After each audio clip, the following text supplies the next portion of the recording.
रुक कर लेते हैं। भोपाल का डिजिटल अरेस्ट हुई महिला का रेस्क्यू किया गया है। भोपाल में पुलिस ने रेस्क्यू किया। भोपाल क्राइम ब्रांच की टीम रेस्क्यू करने के लिए पहुंची।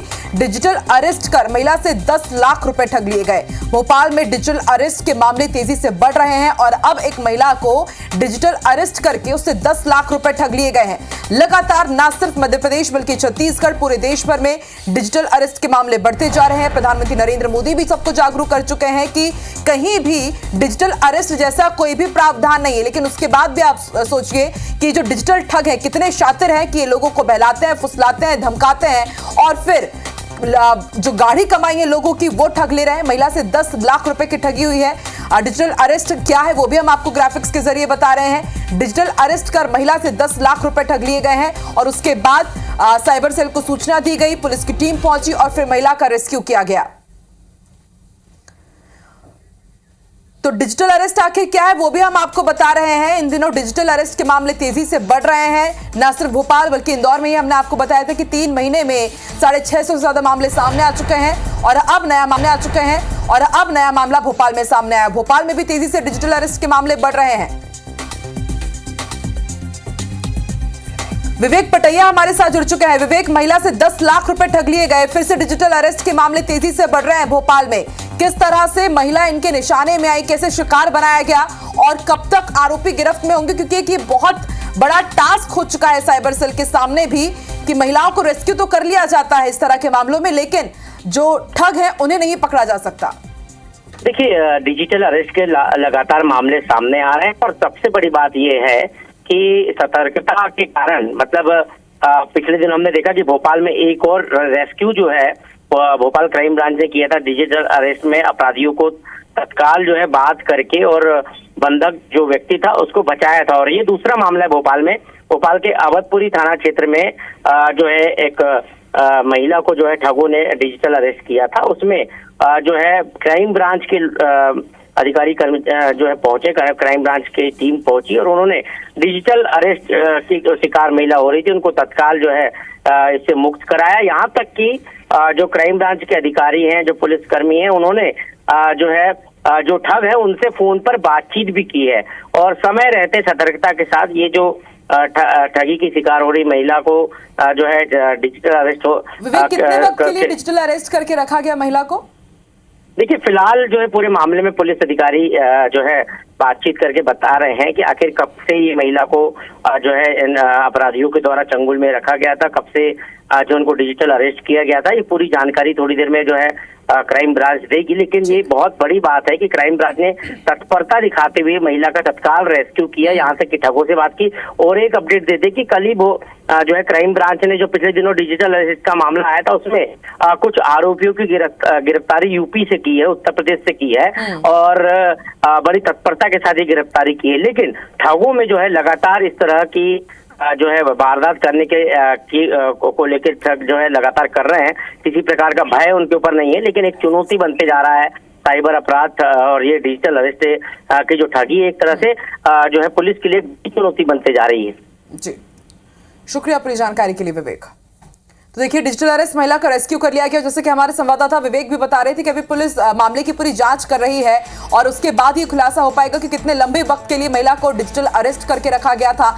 लगातार साइबर सेल हो या फिर भोपाल पुलिस हो, वो जागरूकता अभियान भी चला रही है कि आप इस तरह के हथकंडों में बिल्कुल भी ना फंसे, डिजिटल ठगी का शिकार आप ना हो। लेकिन उसके बाद भी देखिए किस तरह से भोले भाले लोगों को यहाँ पर फंसाया जा रहा है और ना सिर्फ भोले भाले लोग बल्कि जो खुद दूसरे फील्ड में काम करते हैं, इंजीनियर्स हो या फिर कारोबारी हो, वो भी लगातार इस तरह के मामलों में फंसते जा रहे हैं, डिजिटल अरेस्ट का शिकार हो रहे हैं।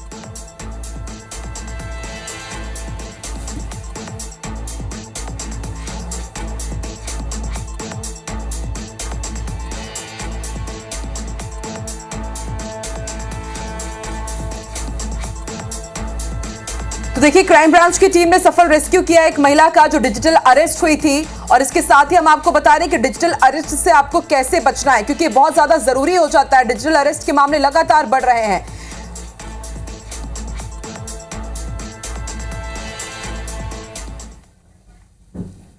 फिर से रुक कर लेते हैं भोपाल का, जहां पर 70 वर्षीय डॉक्टर को डिजिटल अरेस्ट से सफल रेस्क्यू कराया गया है। भोपाल में साइबर टीम यहां पर पहुंची और फिर महिला का रेस्क्यू कराया गया है। डिजिटल अरेस्ट कर महिला से 10 लाख रुपए ठगे गए हैं। 3 दिनों तक डिजिटल अरेस्ट करके रखा गया था और इस वक्त जब टीम यहां पर डिजिटल अरेस्ट जिन्हें किया गया था उनको रेस्क्यू करने के लिए पहुंची। हमारे संवाददाता भी इस वक्त मौके वारदात पर मौजूद हैं।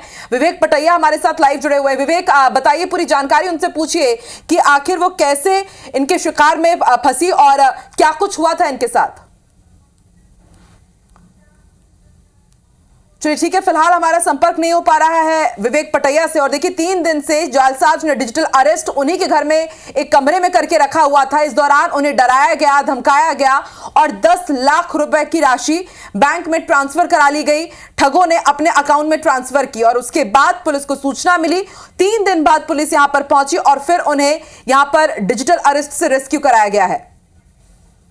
नहीं मालूम था, मैंने ऐसे सुना था हो रहा है आजकल, पर पता नहीं। हाँ चले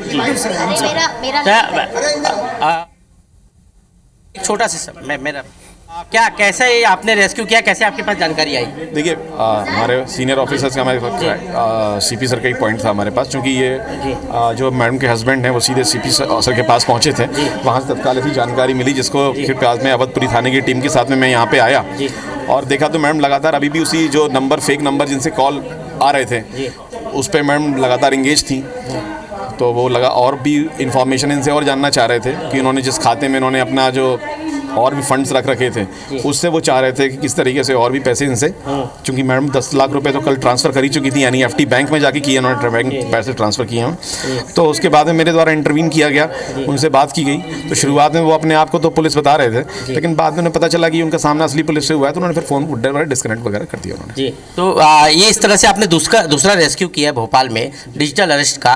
क्या आप देंगे सलाह लोगों को कि इस तरह के मामले आते हैं तो क्या करें, क्योंकि लगातार बढ़ रहे मामले? जब कभी भी किसी के पास में ऐसे कोई फ़ोन कॉल्स आए हो और आपकी कोई प्राइवेट इन्फॉर्मेशन आपसे मांगे, आधार कार्ड, पैन कार्ड, तो इन सब सारी चीज़ों को अवॉइड करिए और समझिए कि भी पुलिस इस तरीके की चीज़ों को नहीं मांगती है। और लगातार ऐसी हमारे पुलिस मुख्यालय के द्वारा भी एडवाइजरी जारी करी जाती है, साइबर हेडक्वार्टर के द्वारा भी एडवाइजरी जारी करी जाती हैं और लगातार हम ऐसे केसेस देख रहे हैं। तो अवेयरनेस की बात इतनी सी है कि इन सारी चीज़ों को अवॉइड करें। जब भी कभी कोई अपने आप को पुलिस बताते हुए कॉल करे तो कम से कम उससे उसकी पहचान अवश्य पूछें। और ऐसी कोई पुलिस कभी किसी से Aadhaar card, PAN card, bank account की जानकारी कभी कोई मांगता ही नहीं है। इस मामले में आपने ठगों से बात की, कहा कि क्राइम ब्रांच के अधिकारी?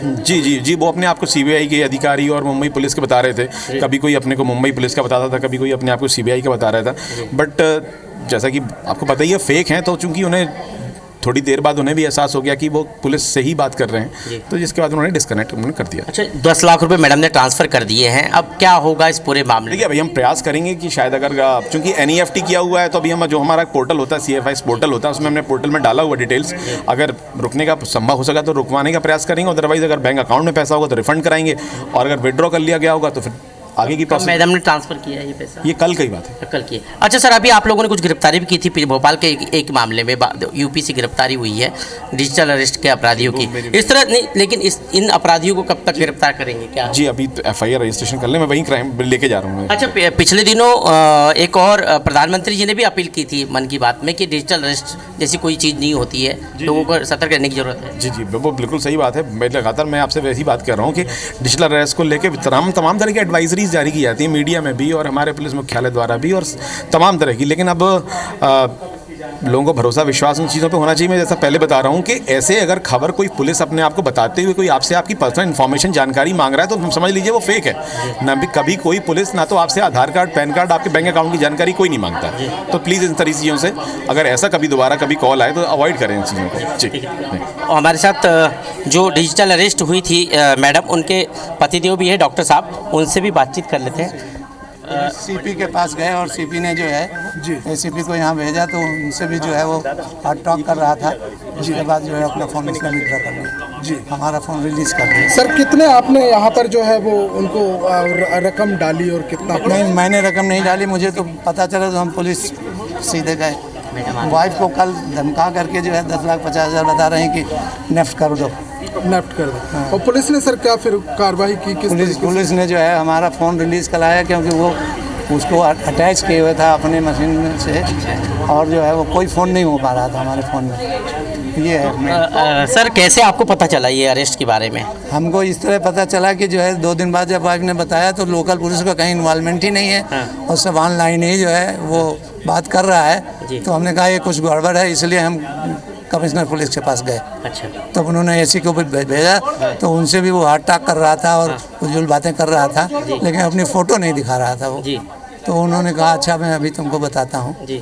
नहीं तो ये पूरा मामला जो है आप लोगों को कब पता चला? क्योंकि मैडम कह रही कि 3 दिन से किया था, लेकिन हमको आज सवेरे पता चला, तब हम कमिश्नर पुलिस के पास गए। कभी आपने सुना नहीं था कि डिजिटल अरेस्ट होता है, इस तरह की घटना है? ना, हम पहली बार है। अभी प्रधानमंत्री जी ने भी मन की बात में कहा था डिजिटल अरेस्ट जैसा कुछ नहीं होता, सतर्क रहने की जरूरत है, खासकर बुजुर्गों को। वो तो अखबार में हमने पढ़ा था जी, लेकिन जो है वो इस तरह से हो जाएगा तो दिमाग इस तरह से पहुंचा कि लोकल पुलिस का इन्वॉल्वमेंट ही नहीं है तो कैसे हमारा अरेस्ट हो सकता है। पैसे भी ट्रांसफर कर दिए आप लोगों ने? नहीं, हमने नहीं की, हमारी वाइफ ने बिना हमसे बताए कर दी। अच्छा, आपको नहीं बताया वाइफ ने? डर के मारे कुछ नहीं बोला, नहीं तो यहीं सिविल ड्रेस में हमारे आदमी है, शूट कर देंगे। अच्छा कल, अच्छा ये भी बोला है? हाँ, उनको डर हुआ है कि सिविल ड्रेस में हमारे आदमी है, मार देंगे तुमको, क्राइम ब्रांच वाले। फिर आपको मैडम ने महिला डॉक्टर को ठगा गया है, उनके पति है वो पूरी जानकारी दे रहे थे कि उन्हें खुद 2 दिन बाद इस बात की जानकारी मिली कि कैसे उनके महिला को, उनकी पत्नी को यहाँ पर ठगा जा रहा है। और देखिए पढ़ी लिखी है, डॉक्टर है, लेकिन उसके बाद भी जो शातिर ठग है डिजिटल अरेस्ट करके 3 दिन तक उनको रखते हैं और 10 लाख से ज्यादा की रकम अपने अकाउंट में ट्रांसफर करा लेते हैं। जो पीड़िता है उन्होंने क्या कुछ कहा इस पूरे वाक्य को लेकर वो भी आपको सुनवाते हैं। आपने 10 लाख रुपए दे भी दी? जी हाँ, और बोला आप निकलिए गाड़ी में बैठिए और आपकी पूरी सिक्योरिटी, आप जाएं वहाँ पैसा हमारी इसी से अकाउंट में डालें। तो मैंने बोला पर इसमें तो कुछ और लिखा है, एंटरप्राइजेज, और ये या तो सुप्रीम कोर्ट का हो या सीबीआई का अकाउंट नंबर हो, उसमें मैं डालूँ? आप जांच के लिए बोल रहे हो तो। और ऐसे भी पैसे में आप ये कैसे जान पाओगे जब डिजिटल ट्रांसफर होता है? जी हाँ, जी हाँ, इसको और किसी को मैं इन्फॉर्म ना करूँ, ये बहुत ही संदिग्ध मामला है, बहुत ही ज़्यादा सीरियस मामला है ये।